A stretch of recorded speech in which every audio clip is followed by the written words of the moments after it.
the Defense Department, former secretary. Nice to see you again, and thank you for joining us today. Hi, hello.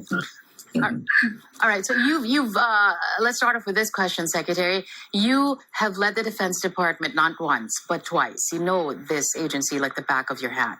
Are the rumblings true? Is there any truth to the destabilization rumors that we've been hearing as of late?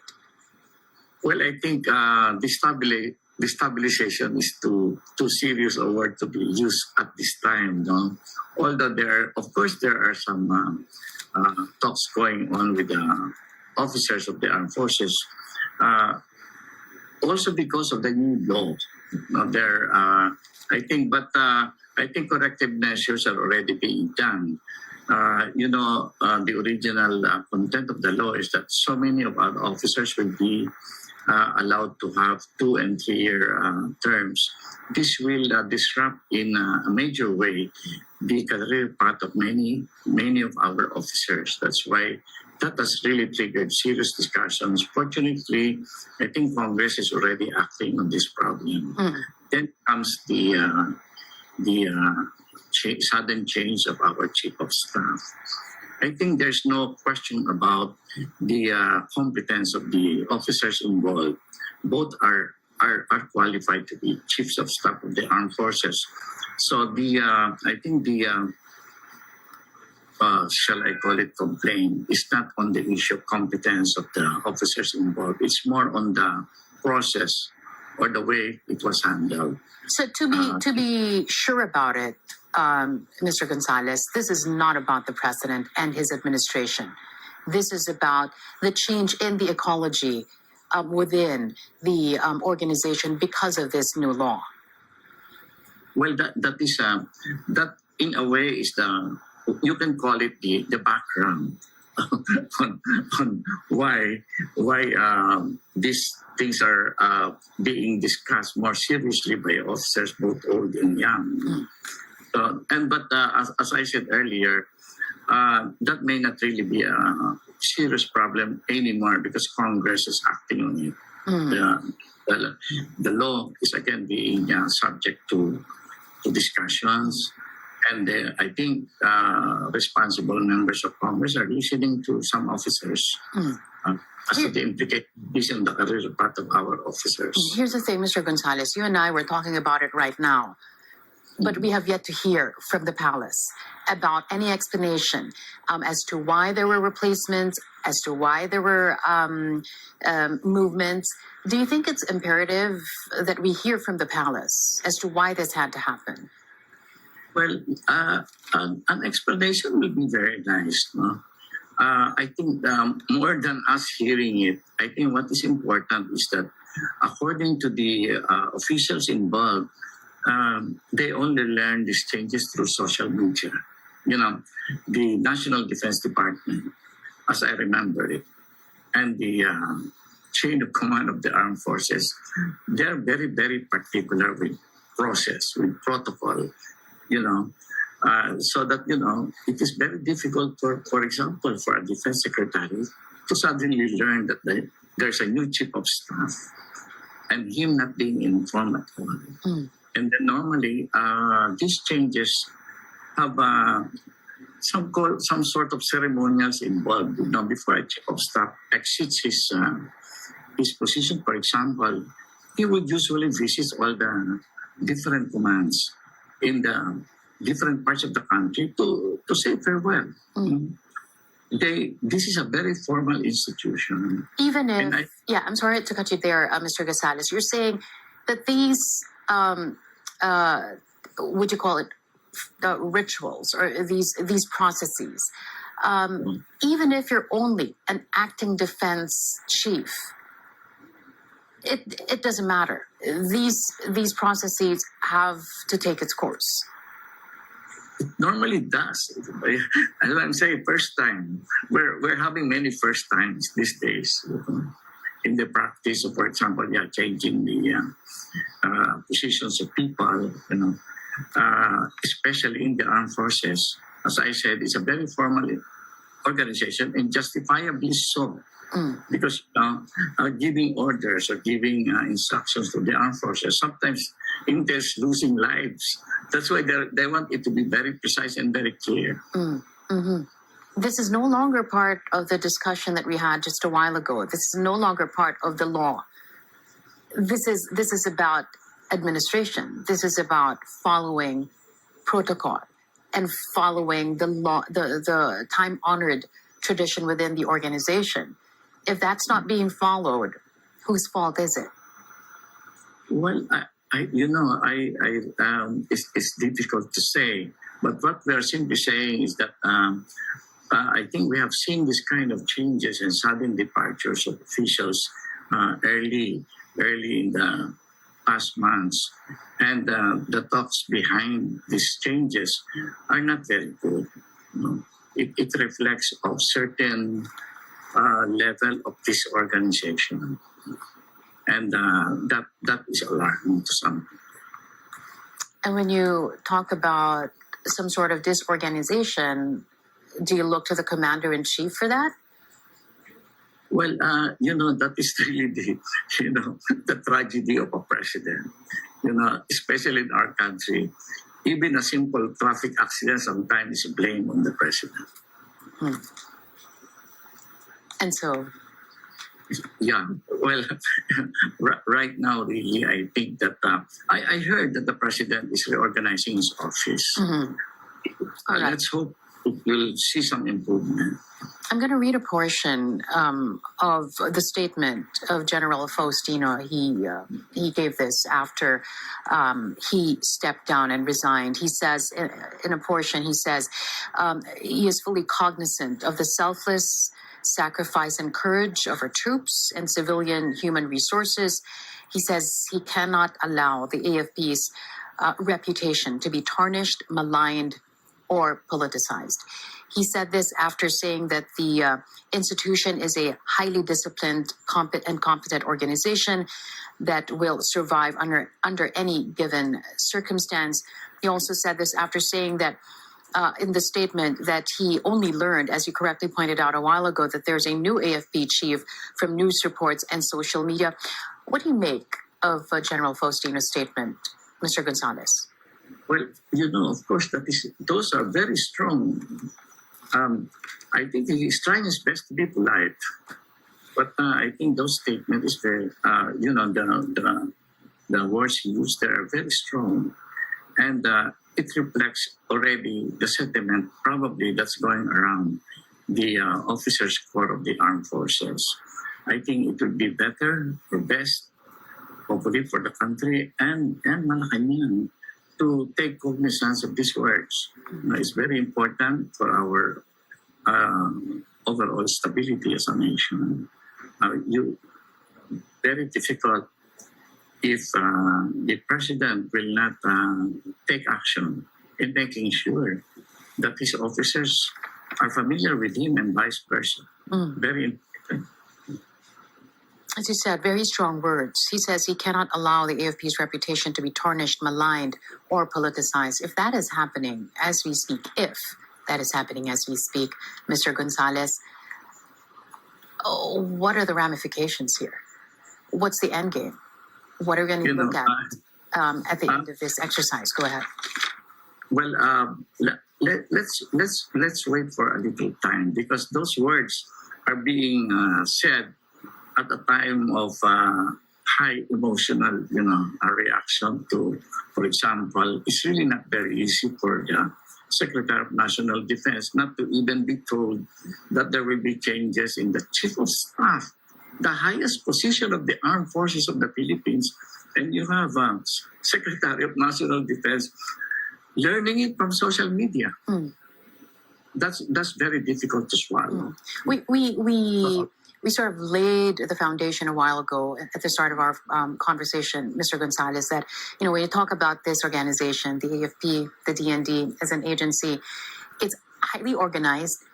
There's a system in place, very measured, right? Sometimes you can't, well, most of the time, you're not even supposed to say what you want to say. But for General Faustino to choose these words, included in his statement, knowing that he comes from a background of being measured and deliberate. What is a deliberate message here? What is he trying to convey? Well, there is unhappiness in the part of the institution. I think on the way these things are happening, it's difficult to pinpoint the blame at this time in the part of Malacanang. Normally, I don't know why this is happening. Frankly, normally this will not happen ever, especially in dealing with the armed forces. The staff work is probably missing.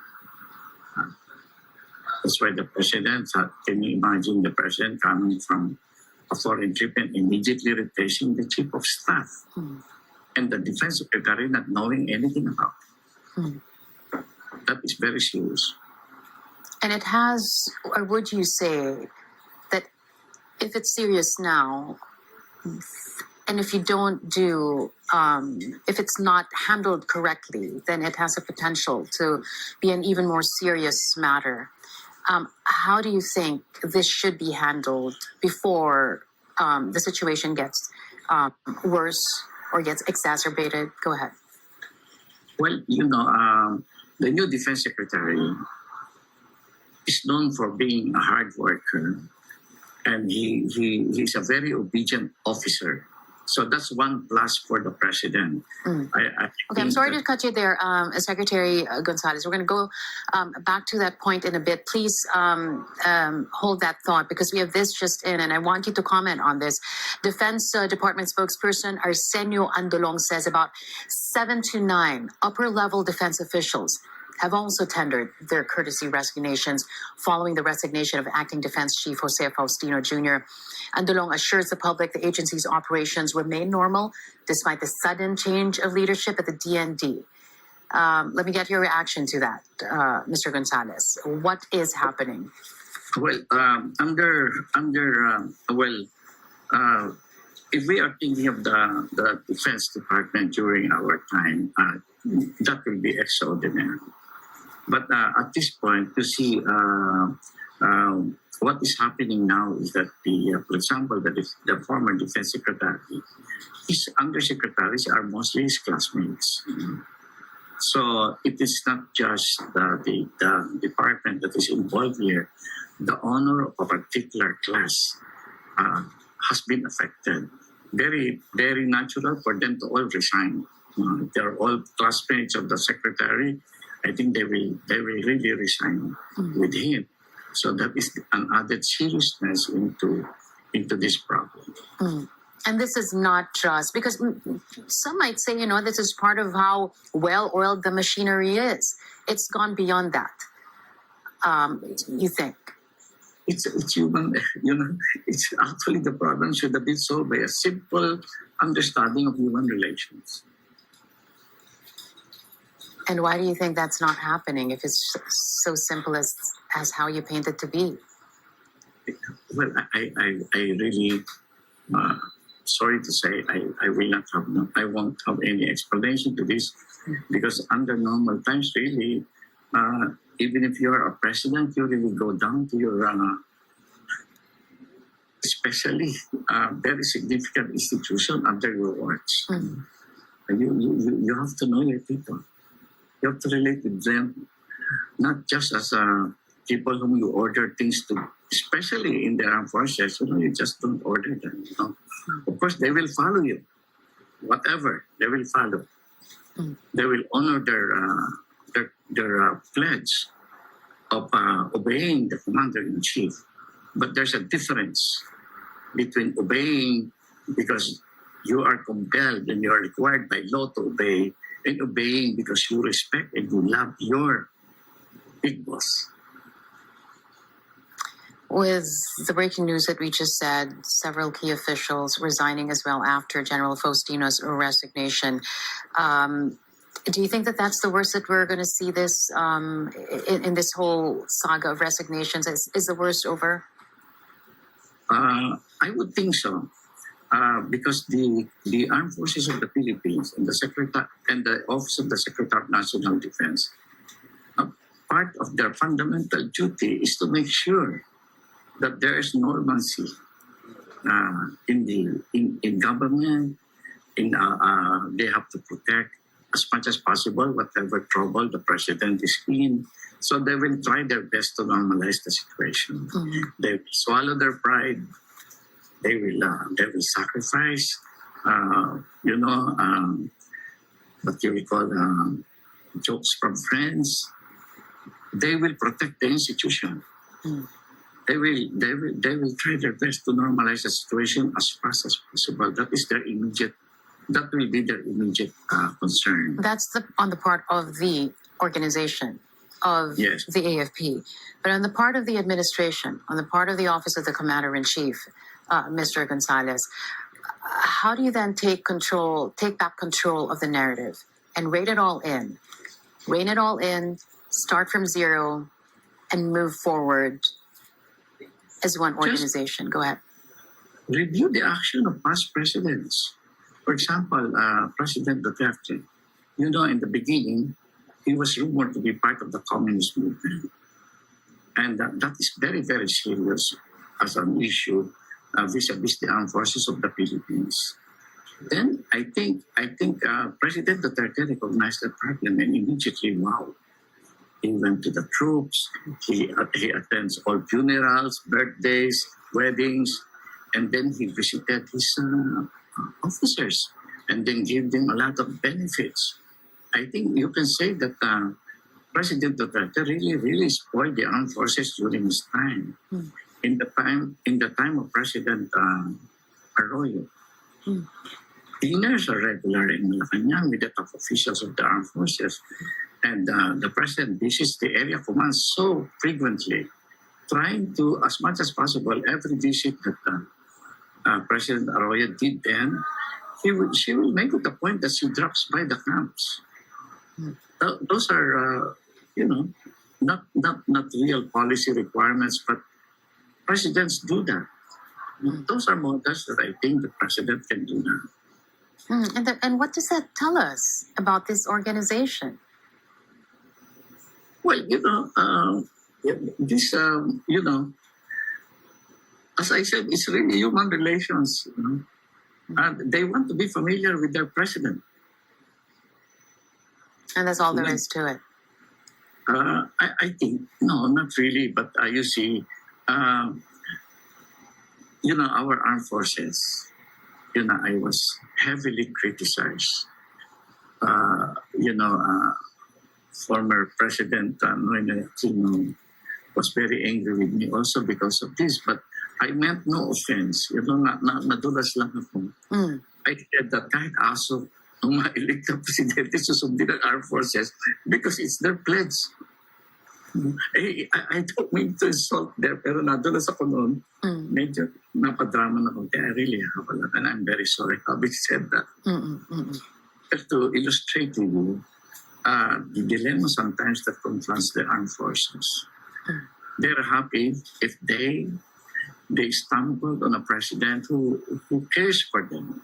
But kung walang care, kung walang familiarity, okay rin. Pero ganun mo ba ka-fragile? Ganun ba kayong ka-fragile itong symbiotic relationship between the commander-in-chief and the armed forces? Na kapag hindi na bigyan ng pansin ng kaunti, magtatampo, they're gonna be forced to flex their muscles? Go ahead. Contrary. That's why I mentioned that sad episode with me na kahit aso presidente susundin. That's how stable that policy of the armed forces when it comes to the president.